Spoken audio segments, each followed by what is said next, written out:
আমাদের দেশে অনেক ঘর বাড়িতে দেখবেন, অনেক দোকানে দেখবেন বিভিন্ন বড় বড় এরকম ছবি টাঙানো আছে, যে ছবিতে লেখা আছে নবীজির বোরাক, সে বোরাকের আবার দুটা ডানাও আছে। দেখছেন আপনারা? অথচ নবী করিম সাল্লাল্লাহু আলাইহি সাল্লামের বোরাক আমরা কেউ দেখেছি? তাহলে এই ছবি যে অঙ্কন করেছে সে কোত্থেকে দেখলো?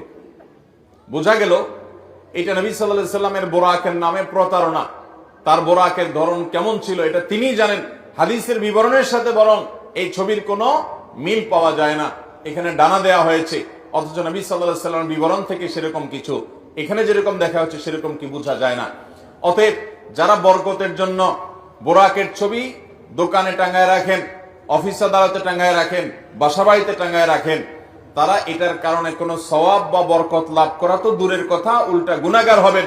কারণ নবী সাল্লাল্লাহু আলাইহি সাল্লাম বলেছেন বুখারীর হাদিস, লা তাদখুলুল মালাইকাতু বাইতান ফিহি কালবুন আও সূরা, যে ঘরে কুকুর থাকে অথবা কোন প্রাণীর আকৃতি থাকে, ছবি থাকে, সেখানে আল্লাহর রহমতের ফেরেশতা প্রবেশ করবে।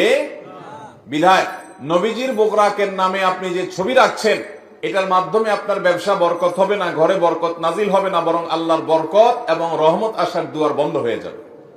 আল্লাহ তাআলা আমাদেরকে নেক্সট সূরাতে শয়তানের এই ধোঁকা থেকে বেঁচে থাকার তৌফিক দান করুন।